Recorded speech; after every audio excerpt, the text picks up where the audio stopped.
Are the solutions to the fourth pre-calc quiz, which did cover all of Chapter 2, so this should be a wonderful study guide or preparation for the Chapter 2 test we have coming up.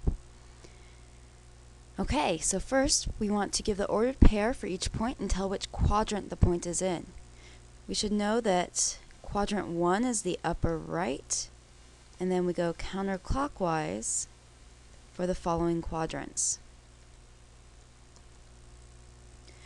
Let's start with quadrant 1. Point D is at the ordered pair 2, 1, because the x value is 2 and the y value is 1.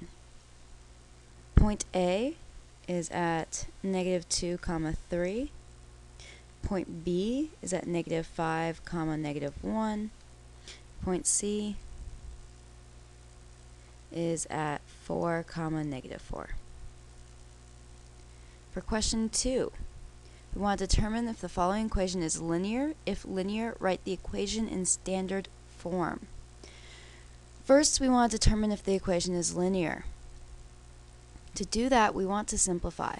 So we distribute the 3.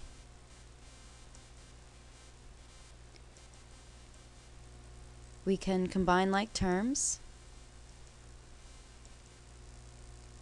And we see that it is linear because we have an x and a y variable, both of which are raised to the first power. Now to rearrange, we want to get the x and the y values on the same side. And that is standard form. Question 3.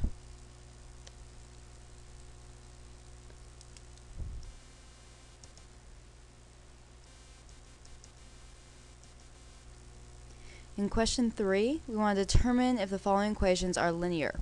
Again, we need to simplify. So let's look at part A first.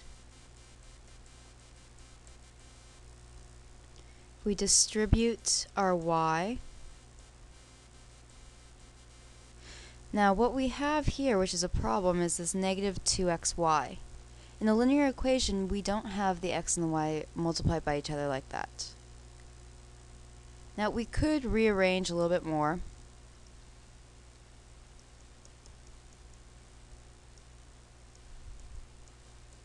By factoring out a y. But then we would end up, if we were to solve for y,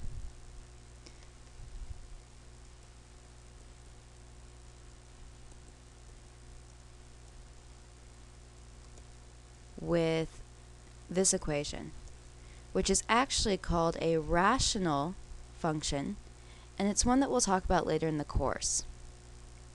So when we solve for y, we realize that we have x in the numerator and x in the denominator, which causes problems for us.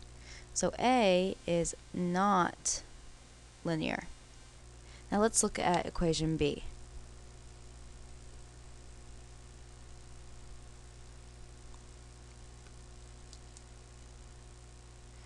For equation B, we have 9x squared minus 3x plus 1 squared equals y minus 3.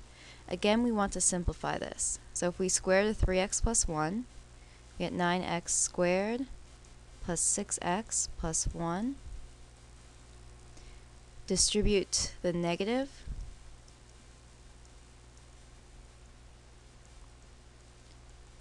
We realize that our 9x squared terms cancel, leaving us with -6x minus 1 equals y minus 3. Right now, we should see we have an x term and a y term, both raised to the first degree. So this one is linear.